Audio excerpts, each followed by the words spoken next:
Oke,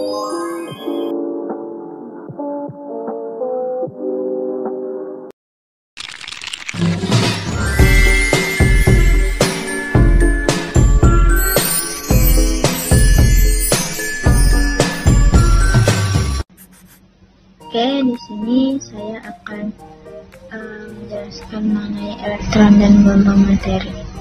Apa sih elektron dan gelombang materi itu? Nah, pada tahun 1924, Louis de Broglie menemukan bahwa berkas cahaya bersifat gelombang tetapi memancarkan energi dan momentum dalam bentuk foton pada titik-titik tertentu. Nah, ia mempertanyakan mengapa konsep ini tidak dapat diterapkan pada partikel seperti elektron.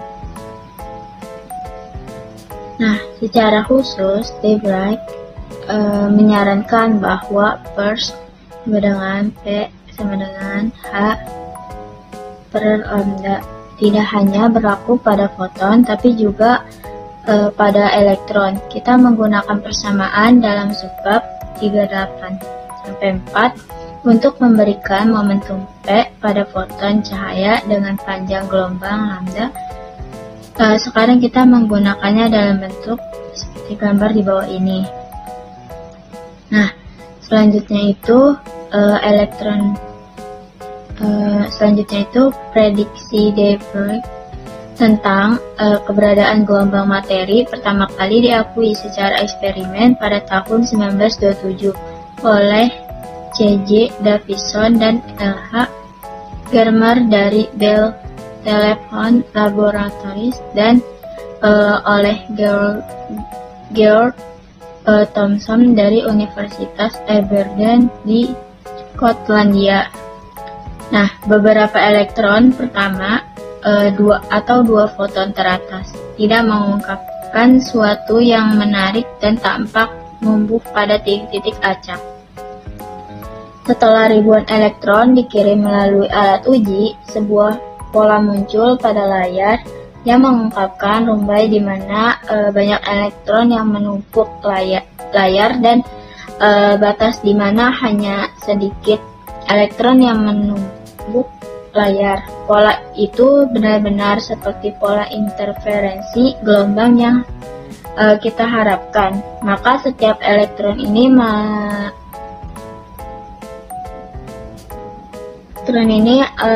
melalui alat uji sebagai gelombang materi, bagian gelombang materi yang merambat melalui satu celah berinterferensi dengan bagian gelombang materi yang merambat melalui celah lain.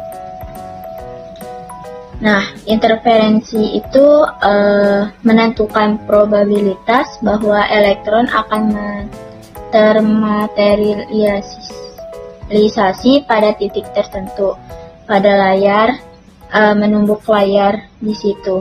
Banyak elektron yang termaterialisasi di beberapa wilayah yang berhubungan dengan rumbai terang pada interferensi optik, dan hanya sedikit elektron yang termaterialisasi di daerah yang berhubungan dengan rumbai gelap. Nah, interferensi yang sama oleh proton, neutron, dan berbagai atom pada tahun 1994. Interferensi ditunjukkan oleh molekul iodin I2 yang bukan hanya 50.000 kali lebih dari elektron, tetapi jauh lebih rumit. Nah, pada tahun 1999, interferensi itu ditunjukkan Fullerenes atau bola bertumpuk C60 dan CRO yang lebih rumit. Apa sih Fullerenes itu? Nah, Fullerenes ini molekul atom karbon yang diatur dalam struktur yang menyerupai bola sepak. 60 atom karbon dalam C60 dan 70 atom karbon dalam C. Tertampak objek-objek sekecil semacam kayak elektron, proton, atom, dan molekul merambat sebagai gelombang materi. Nah, apa sih sifat-sifat gelombang partikel? Nah, sifat gelombang partikel dan atom ini sekarang dipakai dalam banyak bidang ilmiah dan teknik. Misalnya tuh kayak difraksi elektron dan difraksi neutron digunakan untuk mempelajari struktur-struktur atom, benda padat dan juga benda cair. Dan juga difraksi elektron digunakan untuk mempelajari fitur-fitur atom, menemukan permukaan benda padat. Nah, selanjutnya ini ada panjang gelombang de Broglie. Untuk partikel yang bergerak diukur berdasarkan momentum P. Prediksi de Broglie mengenai gelombang materi diakui secara eksperimen pada tahun 1927 oleh C.J. Davison, Germer, dan George P. Thomson. Dalam eksperimen celah ganda, elektron yang dikirim satu persatu membentuk pola interferensi pada layar. Nah, mirip nih dengan interferensi cahaya. Pola ini tuh menunjukkan bahwa elektron berperilaku sebagai gelombang materi dengan probabilitas menempatkan elektron di area tertentu, tergantung pada interferensi gelombangnya. Nah, selanjutnya ini fenomena serupa juga, ada gelombang dan partikel. Nah, fenomena serupa juga teramati pada proton, neutron, dan atom, serta pada molekul lebih kompleks, iodin, fluorescence. Sifat gelombang partikel digunakan dalam banyak aplikasi ilmiah dan juga teknik, termasuk difraksi elektron, sinar X untuk mempelajari struktur atom. Nah, pengaturan eksperimen ini menunjukkan pola interferensi yang konsisten, menegaskan bahwa baik sinar X maupun elektron berperilaku sebagai gelombang. Nah, untuk objek yang lebih besar dan rumit, sifat gelombang tidak lagi relevan, kembali ke pemahaman klasik. Nah, selanjutnya itu ada gambar pada gambar 38 itu dia memperlihatkan bahwa pola interferensi oleh berkas elektron pada sebuah eksperimen interferensi dua celah gelombang materi itu seperti kayak gelombang cahaya adalah probabilitas perkiraan jumlah elektron yang terlibat. Jadi kan ada 5. Yang pertama itu 7, yang kedua itu 100, yang ketiga itu ada 3000, yang keempat itu ada 20.000, dan yang kelima itu ada 70.000.